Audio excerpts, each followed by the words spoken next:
Welcome back sa number one male podcast sa Southeast Asia at soon sa buong mundo. Welcome to Support Podcast!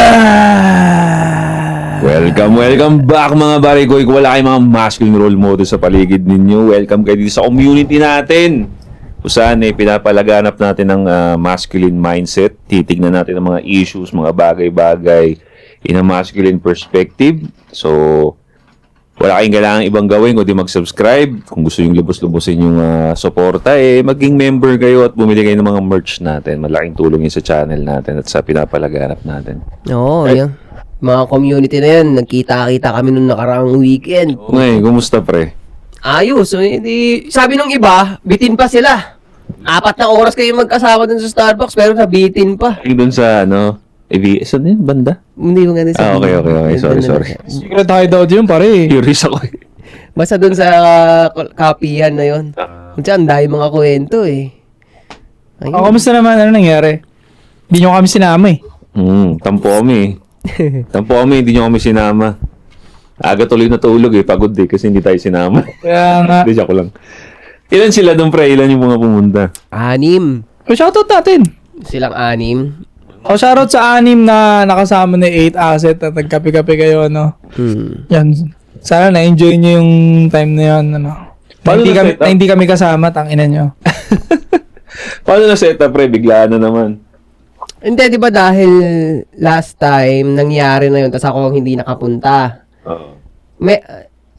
Sila rin yun, mga pumunta doon na... Oo, pero parang 3 lang yung tumuloy. Yung 2, nakapagkita sila tapos usap-usap sila. Yung isa, nasa malayo lang, observer lang daw siya. Server Oo, wise. nung nakita hindi niya ako i-reply, hindi na siya nagstay, umalis na. So, malalapit lang sila dun.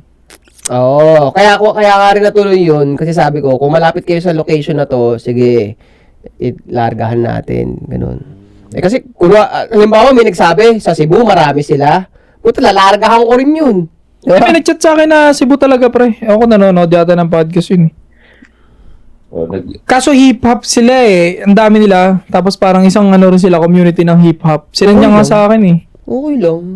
Ayos yun. Pag nadalo kayo dito, Soy, salubungin namin kayo, ganyan. Tapos, kung kailangan nyo ng accommodation, kami bahala. Talaga? Oo. Edi, kaya na pala Yan ako sa page. Tapos, ito si mga kasama ko. Pirata yung mga rapper na kasama niya. May community sila.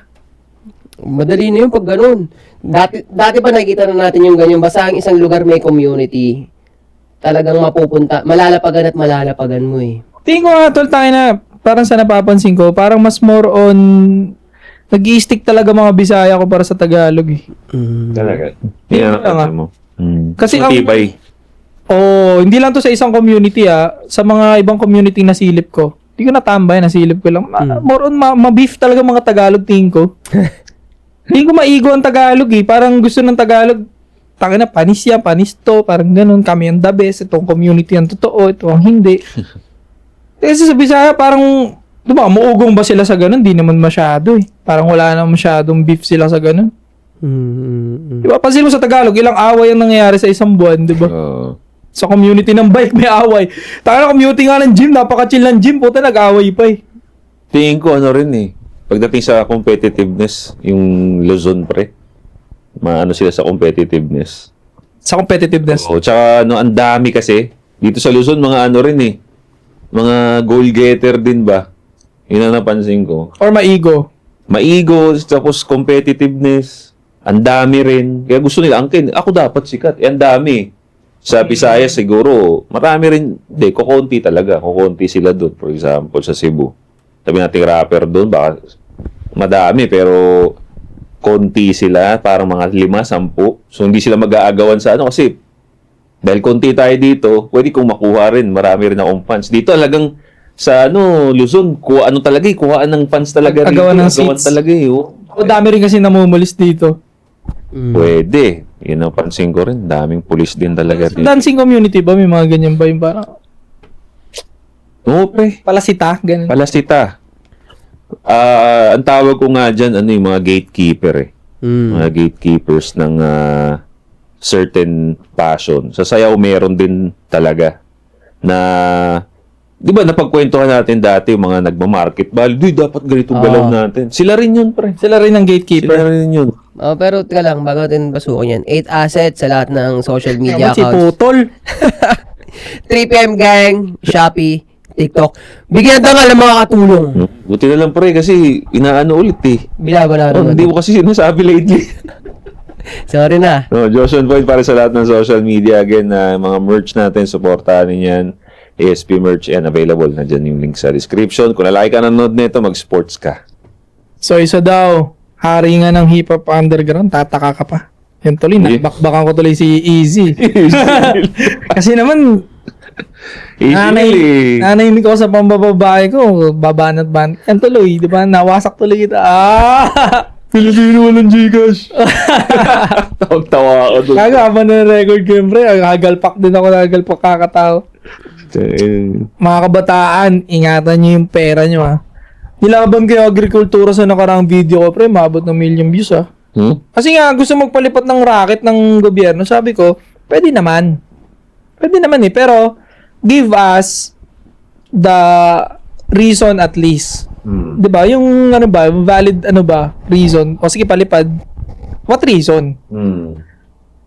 And, is it important pa ba kumpara sa kinakaharap pa natin ngayon? Parang ganun yun. So, nag-viral siya, umabot siya ng million. Alam nyo ba, ipapalipad ng racket? Oo, pre. 300 Nakakatawa nga eh. 300 billion yung budget, ha? Ay, correct me if I'm wrong. Basta alam ko billion, hindi ko sure. Billion, parang 40. 40 billion ata. Laki. Tala ng pangalan nitong isa, ang pangalan niya, Tropa, Catchy ang pangalan niya sa... Si Kyle.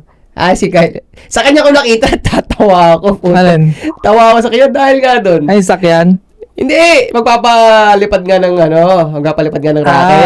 Kung na papalipad ng racket eh. Pad control pa nga lang, gano'n. Natawa nga ako, sige, oo nga no, gago itong mga to. Pero hindi kasi ako updated sa... Tinatalonggis na nga tayo. Tsaka ang pangit ng reason, pre.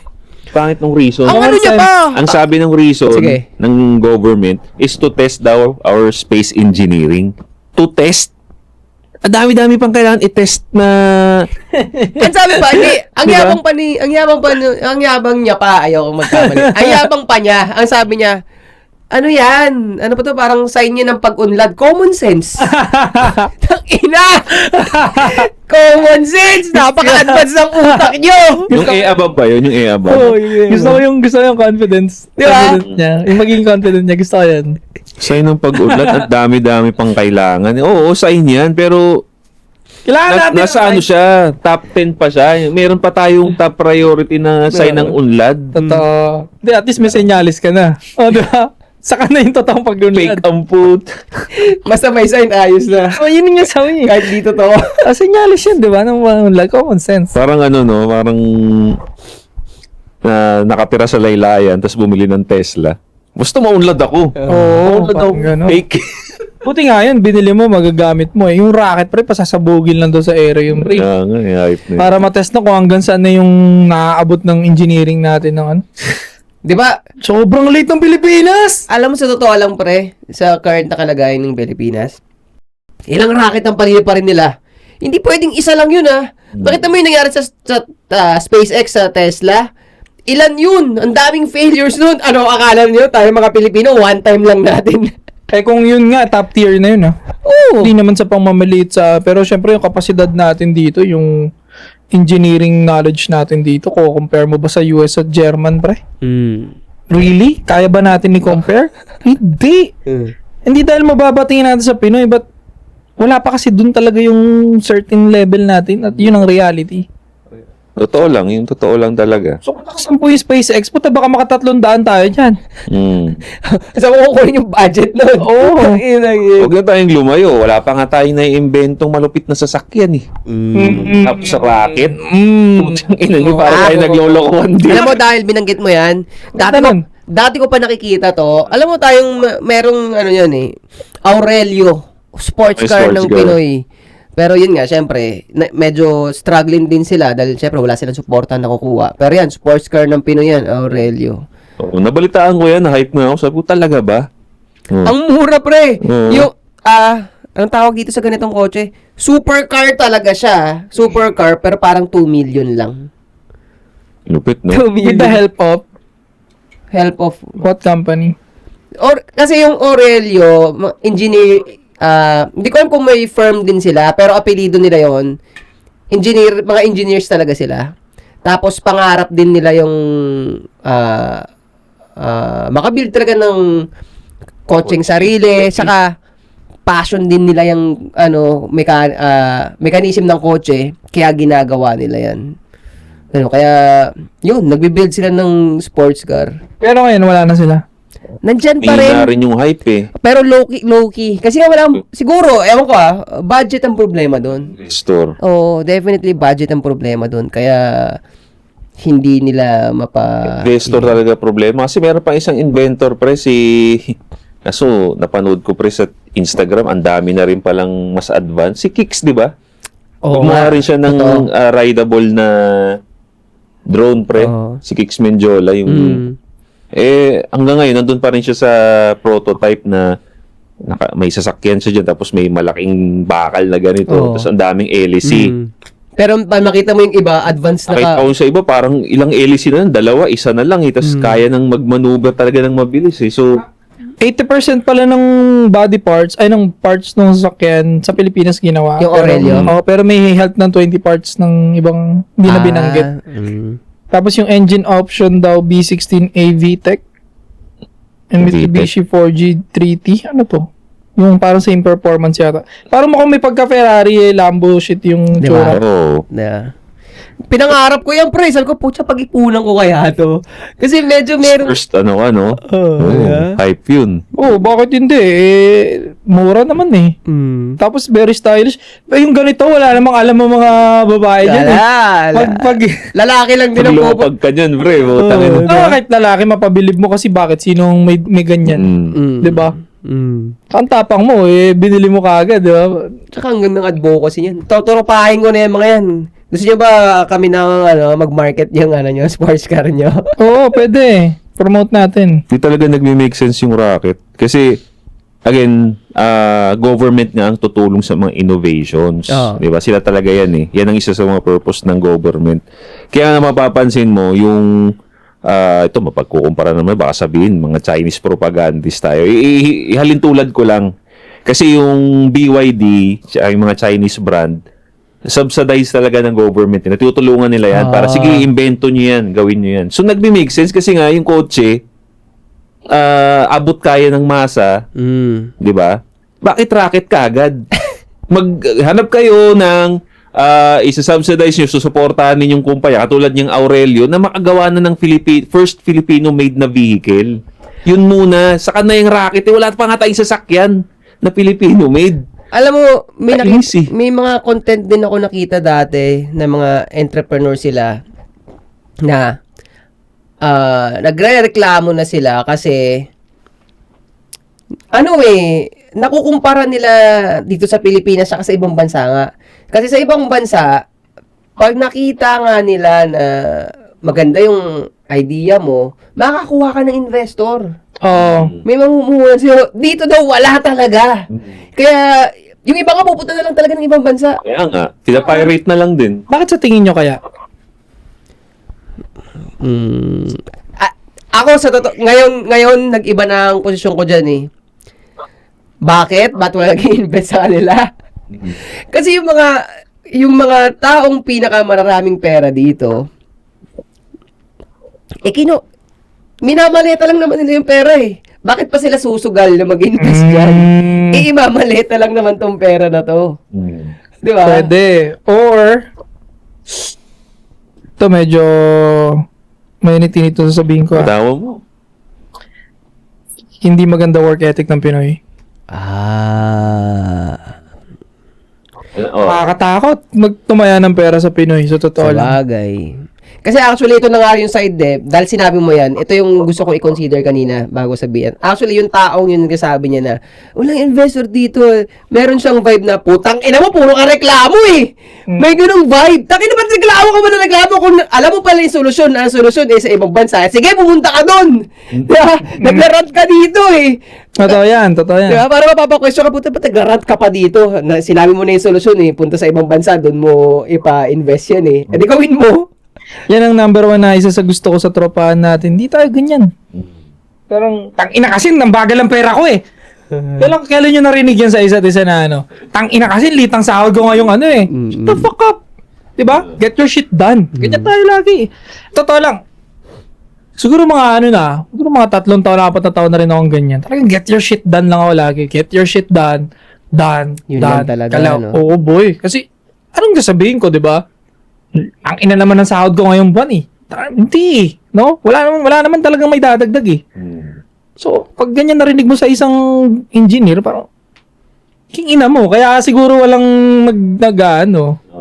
mag-invest, diba? Saka at tingin ko rin talaga kulang tayo sa batas para may takot ba sa corruption. Ang dami. Ang dami talaga natin kailangan pang ayusin kaysa sa racket. Takot na maging criminal, wala. Uy, Wala death penalty. ayan. Takot na mag-corrupt, wala din. Iano ka lang, ang pag nag-corrupt ka, bang estafa, parang ganun, plunder. Walang pagpatakot ba? So, siguro pag ako ang willing na investor, willing ako magbigay, pero dahil nga ang Pinoy, ang isang mindset ng Pinoy din, corruption talaga. Yung bibigyan ko ng pag-invest ko, kukurakutin niya lang din yun eh. Kukubra siya. Magkano kailangan mo? Investor ako eh. 30 million, boss. Puta, 10 million dun, bubulsa niya yun. 20 million, wala na. Saan na, nag-hire na ng tao, wala nang napuntahan yung project. Ganyan ang tingin ko dyan. Ako din. Kaya parang, wala talagang, kung meron tayong batas na anti-corruption talaga, pagka-corrupt, patay talaga. Tingin ko lahat ng trabaho ibibigay mong pera, takot din kunin yun eh. Gagawin niya na lang talaga. Di ba? Sige. Pwede yan, pero kung ako naman, ang magiging presidente, sa bata na lang ako magtatanim ng seed. Yun talaga. Hayaan ko na itong henerasyon natin ngayon na fucked up. Mamamatay din naman kayong lahat, tayong lahat. Dito na ako sa kabataan magtatanim ng seed. Tuturuan ko yung mga bata, na bata pa lang, syempre, walang grade 1 to grade 4 siguro, walang general knowledge. Fuck the general knowledge. Di naman niya nagagamit ngayon, tanginang general knowledge na yan. Ang nangyayari ngayon, isang matututunan mo na malupit ka, doon ka pepera ng malupit eh. Ganun Actually. ang nangyayari ngayon, di ba? Isa, dalawa, diyan ka magaling, get the money. So fuck the general knowledge, grade 1 to grade 4, wala yan. Tanginang yan. Pag-iipon, work ethics nila. Kumbaga yung, paano mong magandang term sa bata? Hindi kasi work ethics eh. Parang yung values ba? Kasi nakakatakot sa Pinoy, pre. Tangina, ang palpak ng values ang karamihan ng Pinoy eh. Nagalit nga sila kay Parak dati kasi sabi ni Parak dapat nag-extra mile ka sa trabaho. Ginawa ng Pilipino kay Parak. Shiname si Parak ha. Hindi dahil tropa si Parak ha. Shiname siya kasi sabi ng Pilipino nun, pati sila Kuya Renan nun, nag-comment sila TPC. Sabi nila, trabaho, di ko alam sure na, basta alam ko si Kuya Renan sa yun eh. Parang, trabaho ka lang dapat kung gansan lang yung binabayaran. Galdo mo. Hindi ganun eh. Yung pre, ayun, yung sabi mo na parang nasabihin sa bata yon. Ako, sasabihin ko, utang na loob ko to kay kay Sir Manny Villar. Kasi siya nagpasikat nung sipag at tiyaga, di ba? Siya nagpasikat nun eh. So bilang bata, tumatak sa akin yun. Okay, sipag at tiyaga. So, yun talaga sasabihin mo sa bata. Yun yung nakikita kong feasible na madaling ipa-absorb sa mga bata. Tapos, going back dun sa investor naman. So, ito, yung popular na tinuturo nila ngayon na talagang suspect sa mali-maletang pera, sign to na yung pinakamayayaman talaga dito, ayaw talaga mag-invest sa Pinoy. Diba? Yung tinuturo nilang tao na kumuha ng mali-maleta. Sa nag-invest sa yung Binance na exchange. Sabi nga. Hindi sa Pinoy yun. 'Di ba? Talagang ayaw talaga dito ilagay yung pera, pre. Oo, totoo. Gusto talaga ilagay yung pera sa ibang tao talaga. Yung iba naman sa vape. Hindi naman Pinoy yung inaangkat lang natin.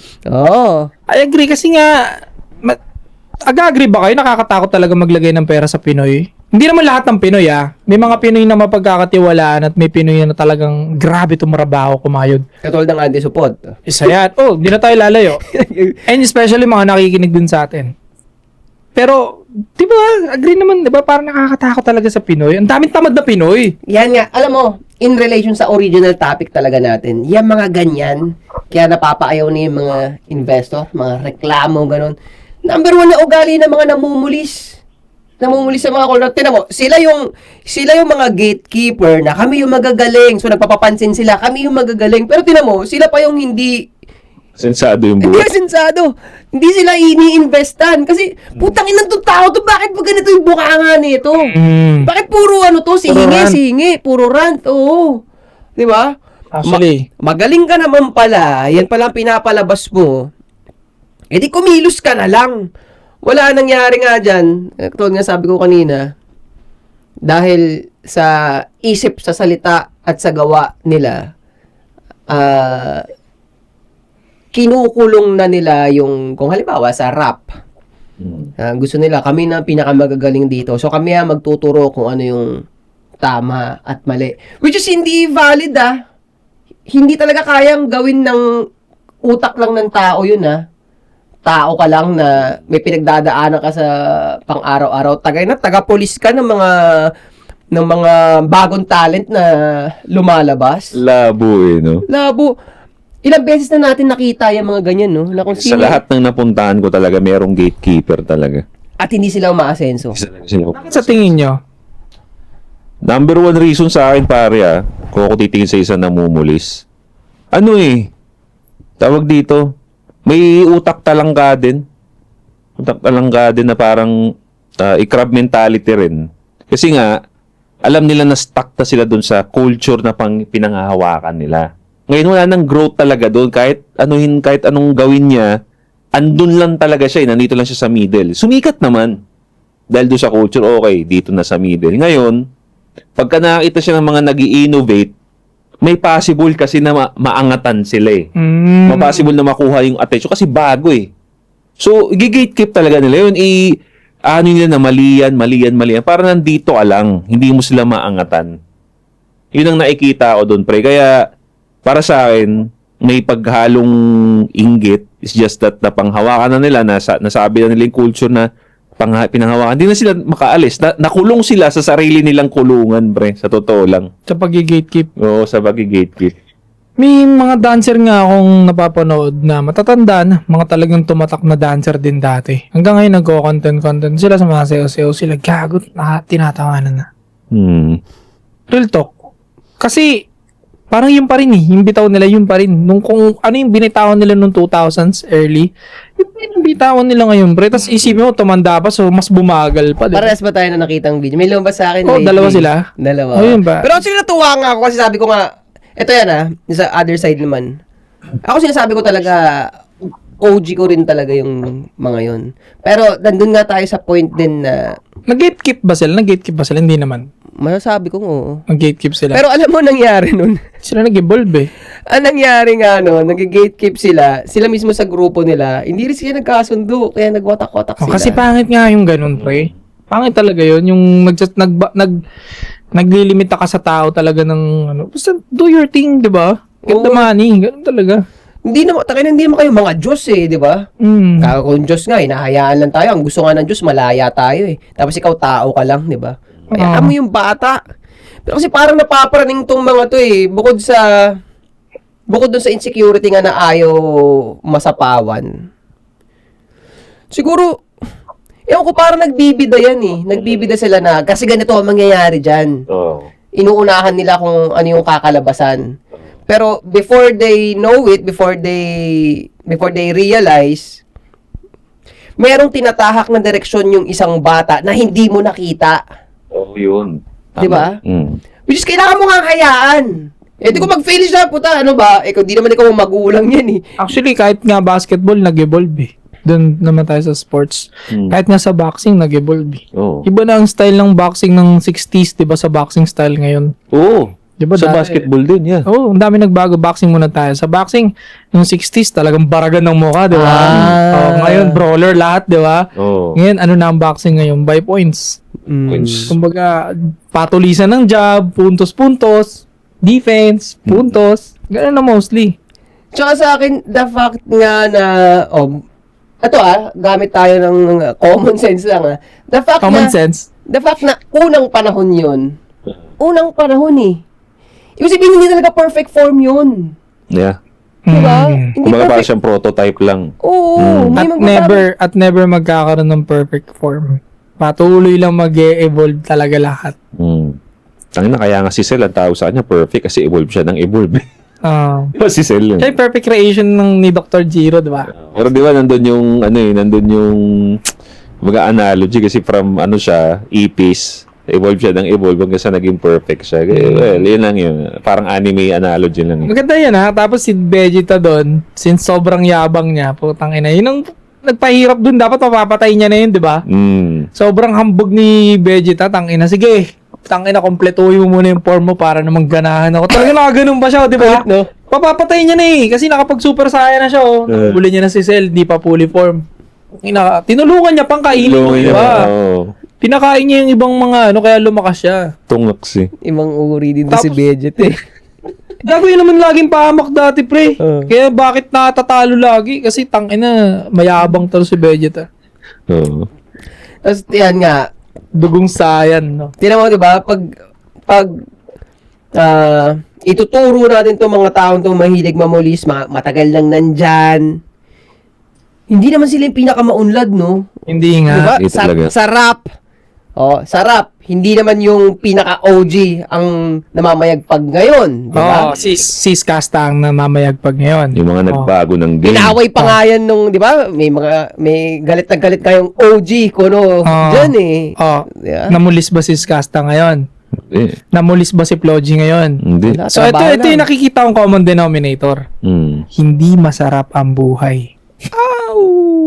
Do you agree, guys? Agree. Hindi nila nakuha yung maximum potential nila at yung prutas talaga. Kasi pag nakuha mo yung prutas talaga, Kasi, nandun na yun eh. Pag may time ka talaga, kaya hindi nagbi-make sense na hindi talaga sila asensado sa buhay. Pag may time kang nakatingin lang sa ibang tao, wala kang ginagawa. Oo, tama. Diba? Kasi kung innovative ka, may future ka talaga sa ginagawa mo, nandito ka sa ginagawa mo, busy ka eh. Kaya nga sino ba to? Sila, yung mga naka-invento ng ilaw. Amy and Dexter. Si Dexter's Lab. Dave, ang gusto kong gamitin pre sila, no? Yung nakatuklas Edison. ng ilaw. Si Edison naka-concentrate lang dito sa ginagawa niya. Hindi naman siya nakatingin kala Picasso, kala kung sino-sino pa. Nandito lang siya sa ginagawa niya. Tama. Kaya tingnan mo, ang laki ng evolution na nangyari, di ba, sa ilaw, pagdating sa ilaw. No, Di ba? pag nag-gatekeep ka, ibig sabihin hindi ka abala. Loser ka, pre, para sa paningin ko, ha? Oh. Loser ka, nakatingin ka lang na para ang tingin ko sa ito, at ang tingin ko sa mga namumulis, para kang tambay sa kalsada. Alam mo yung mga nakaupo lang sa bench na kahoy na ganyan, tapos nakatingin lang sa mga tao na ganyan. Ganyan lang, yan lang buhay mo. Sa Red Pill community, maraming ganyan, ha? Oo, di ba? Oo. Tignan mo sila. Panay pulis sila sa atin. O, nasan sila ngayon? Nandun lang din sila. Hindi umangat yung following. Yeah? Andun sila, nakatingin lang sila sa amin. Oy, malito.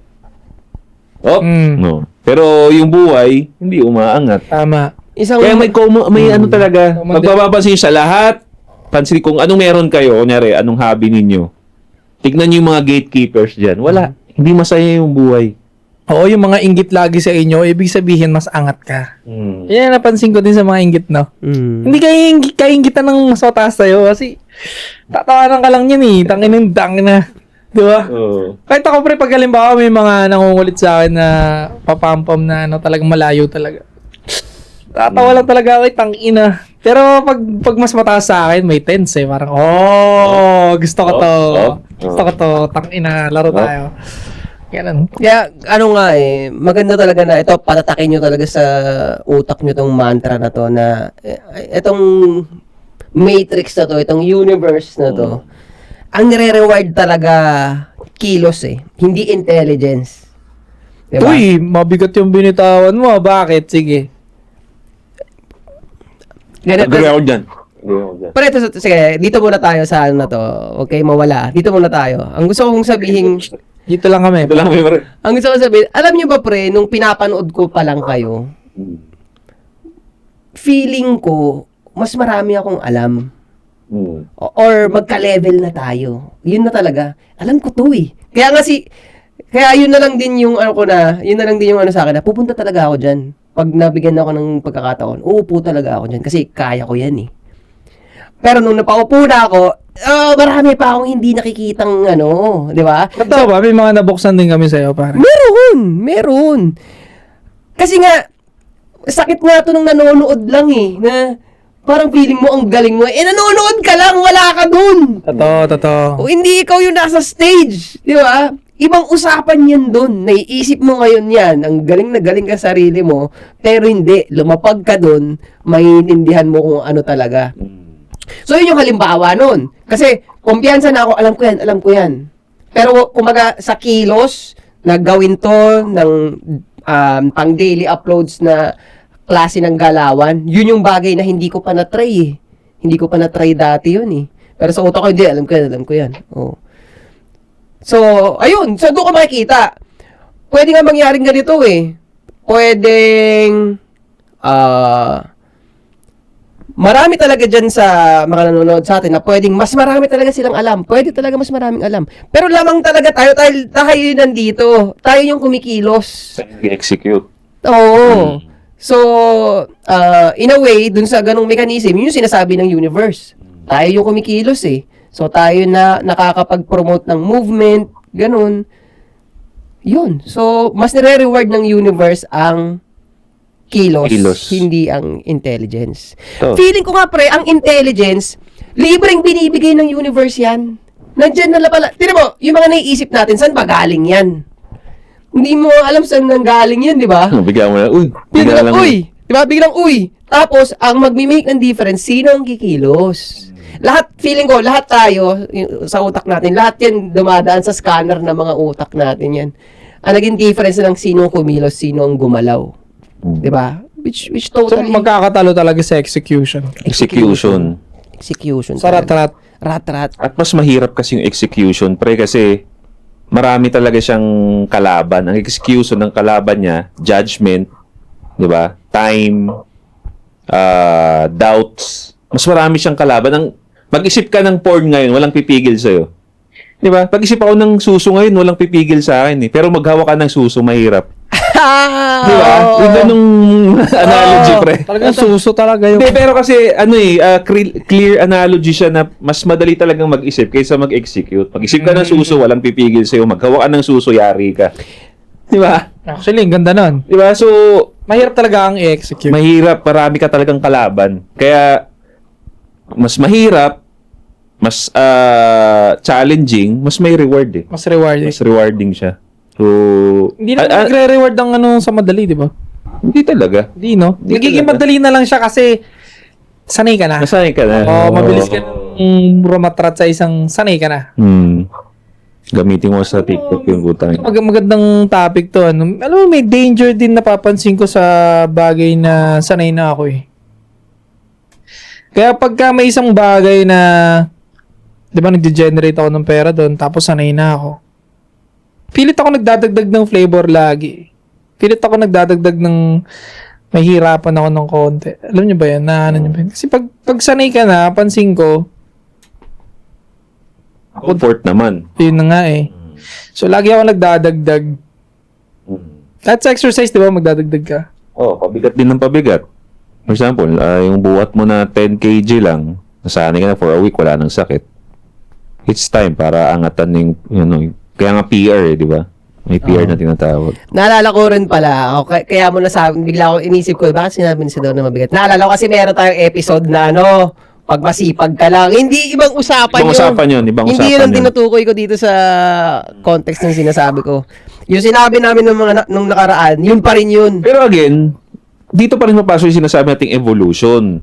Di ba? Nag-execute ka, kunyari, from thinking, lahat naman ng bagay, lahat ng ginagawa, nag-umpisa yun sa inisip mo lang. So, anong evolution ng pag-iisip? Execute. From execute, saan mag-evolve? Evolution. Execute. Innovation pala. Pagkalas ng execute, innovation. Oh, pagkatapos ng innovation, expand. Oh, so parang lahat talaga may ano siya, may parang Pokemon mag-e-evolve talaga. Ginamitan tayo ng corporate ni Hindi, Jet, hindi, pero ganun nga eh. Kasi ganun talaga, pagka nag-innovate ka, mag-expand ka talaga. So, laging Actually, merong, levels pa rin. At Next pasok level. pa rin. Pasok pa rin sa pinag-uusapan natin. Ang buhay lagi may next level. Yan. Oo, pre. Sa totoo lang. At lahat ng naiimbento ng tao may next level lagi na walang katapusan. Oo. So bakit tayo nag-gatekeep? Tanginan to mga tao, di ba? Yun na nga eh. So, Parang pare-parehas. Exactly. Walang kwenta. Para na dito sa miserable, iiwanan mo kami. Ayun, yan yun. Kasi for example, I specify natin kung anong itsura ng mga nag-gatekeep, So, doon tayo sa, isip muna, and then execute. Itong mga nag-gatekeep ko to, hanggang doon na lang sila sa execute. O, di, pag walang execute, pag execute ka lang execute, hindi ka nag-iisip paano mag-evolve. Wala, hindi talaga Cycle din talaga siya. Hindi na umabot sa expand. Oo. Diba? So, itong mga gatekeep na to, naniniwala ako doon sa sinabi mo. Kaya sila nag-gatekeep kasi ito na lang kasi yung kaya ko. Huwag na kayo lumagpas dito, please lang. Kailangan may kasama ako na loser ako dito sa Gedli. Tsaka tayo rin, 'di ba? Kung tutusin, basic to ng hierarchy of power. Ang tao, papayag naman talaga magpapulis yan. Papayag yan. Respeto naman talaga yan. Pero, ang nito, kung gusto mong respetuhin kita, kung gusto mong sundin ko yung order mo, gusto kong makita na masangat ka talaga sa akin sa itsura, hindi ngayon, nakita ko yung ngipin mo, ang pangit ng ngipin mo eh. Hindi ako papayag na yun ang king ko, halimbawa, hindi ako papayag na yun ang leader ko. Kung tayo ng ngipin niya, yung parang nauubos na, may hiwa-hiwalay na. Tangina tol. Talaga naman Kasi hindi niya na nasikaso kasi nga gini-gatekeep niya nga yung shit, pare. Yun na nga yung sabi ko lagi. Pre, tinan mo rin sa mga movies, pre, yung mga gatekeeper na, ang pangit ng mga itsura nila, mga bungong na agnas. Tinan mo si Thanos, yung may aakitin siya kung saan niya nilaglag si Red Gamora. Skull. Red Skull, di ba? O, tinan mo yung itsura nun. Di ba siya ang gatekeeper doon? Yung may itsura ng mokong. Makes sense. Di ba? Pangit na yan. Pangit na posisyon yan. Tanongin niyo yung sarili niyo kung nagiging gatekeeper kasi magmumukha kayong bungo. Yun. Pero alam mo, nung bago-bago ako sa rap, ganyan din ako. Siguro parang normal siyang phenomenon na dadaanan, di naman phenomenon. Siguro normal siyang dadaanan mo Gets. kapag bago ka sa isang kasi nandun pa yung passion mo, naglalagablab na passion mo. Gusto mo respetuhin yung talagang craft, ganito. Kaya sabihin natin, pwede yan sa bata. Ayun. Tatanungin mo yung edad mo pa, naging gatekeeper ka, tanungin mo yung edad mo, putek, ilang taong ka na, gatekeeper ka pa rin. Oo. Ano ka? Di ba? Totoo, tama. Ano kasi bantay? Mature na Bantay! ugali siya. Mahirap dun pare. Tangina, mid-30s ka na, tapos busy ka pa mang gatekeep. Ano yung bulbul ka na. Tangina, walang kinatandaan nun, pre. Kasi alam mo, may naisip ka? Natatawa lang ako. Alam mo kasi, marami sa atin nalilito na rin talaga kasi itong mga nasa walang pag-abante na rin ng buhay. Sila rin kasi itong sisita na, "Uy, matanda ka na, huwag ka na magagaganyan." Kasi, natawa, di ba, ang daming nang-hate sa akin sa, lately. Oo. Meron nagsasabi sa akin, "Uy, 40 ka na, huwag ka na gumanyan." Natatawa ako kasi bali, sunod, ayaw ka talaga nilang umabante. Kaya naguguluhan na itong mga to eh. So, ano man gagawin ko pag 40 ka, let's say? Anong gusto yung gawin ko? Di ba? Tangina. Pumilata na lang, pre. Gumanong ka na lang. Para sa akin nga, the best age nga yan sa mga komentary. Kasi, syempre, Mismo. at sino pagkakomentahin mo? 19? Real talk to sino pagkakomentahin mo? Yung 25-year-old na isip bata, na lalaki? Na wala namang napatunayan? Anong edad pa pakokomentahan nyo? 23, 25? 26? To longest pa tayo nun eh. Oo, totoo. For real. Edad yun ng 23, ganyan. Edad yun ng mga gatekeeper pa ako dati sa hip-hop. Talagang respeto. Ito yung kultura, tangina nyo, that's not hip-hop. Ito yung hip-hop, sulatang seryoso. Bumati ka, boom, pinamrag. Mga ganun pa ako, Brad. Hindi, sobrang shallow pa yung mindset ko nun talagang alam kong sarado sa evolution. So, dyan sa sinabi mo naman na 40, yan ang the best age nga sa commentary. 40, 50, mid-30s. Yan talaga. Naalala ko nga yung time na yan na ano rin ako dyan. Sabi niya sa kanya. Na-critic din ako dyan. Talaga. Nung kinumentan tayo nun sabi niya, ito, tanda na to, puro bad boy. Pero, Si Panghe. hindi siya, iba. Okay. Si Dagtang Poison. Si Dagtang Lason. Ayun, Hagpo. tanda na ito, bad boy pa rin yung content. Di naman ako sumagot sa kanya. May nag-comment lang doon na maraming likes, sabi niya. Nasa age naman na si Joson Point para magbigay ng advice eh. Sino ba namin gusto maniwala? Sa'yo, mukha kang totoy, sabi niya gano'n. Which makes sense. Si kanino ka ba makikinig? Siyempre, doon sa mas matanda, mas may alam. Kaya nga. Kasi sa'yo, na bata pa, anong alam mo dyan? Kaya Mas nagmumukhang peke ka eh, pagka, di ba? So, makes sense. Isipin nyo, pag mo sabihin yan, Sige. wala na mas dadabes pa sa eksperyensado na ko-commentary o nag-share ng opinion. Anong gusto ninyo? Yung magsasabi sa inyo ng opinion ninyo, kaedad nyo 21. May nakita nga Kung ako. siya naglaba yan, putang ina ano bang experience yan? Nilaban lang naman yan yung shit or what? O sabihin na natin yumaman, let's say yung teenager or 20s, mid-20s, yumaman talaga. Ang laki pa ng tendency magkamali eh. Kasi nga nandun pa yung gigil pa na-experience yung party, yung saya. Which is maraming beses na rin natin nakita. Maraming lumagpak, di ba? Oo, mga boksingerong nabigyan ng grabing Break. pera, fame break o Lumagapak. Lumagapak. Bakit kamo? Kasi nga, nandun pa sila sa edad na live to the fullest pa. Reckless Yung pa. Reckless pa, totoo. Pagdating mo ng 35, 40, may pera ka pa rin, okay pa rin buhay mo, yun na yun. Kasi nakabuo ka na ng habit eh. Mm. 'Di ba? Ilang decade ka nakabuo ng habit mo, ang hirap na wasakin nun. Yeah. Unless, tinaya mo sa pula lahat biglaan na parang napraning ka, pero may malabo na eh. Kasi nga, nakabuo ka na ng habitual. Oo. 'Di ba? Ito. Ang 20s, Wala pa yan, pre. 'di ba? Start. Ang start nga ng buhay, lalo na pag lalaki ka, ang start ng buhay parang 30 talaga eh. 30 talaga. 30 pag lalaki ka, 30. Based on my experience talagang 30. Kasi 20s to 30s, puro struggle pa yan eh. Totoo. Puro laro, hati eh. Struggle at laro. Ngayon, pagka nag-concentrate ka sa laro, loser ka pag 30. Pero pag binalance out mo or nag-concentrate ka sa struggle, masarap ang buhay mo ng 30. Doon pwede ka na mag-share kung ano man yung natutunan mo ng 20s.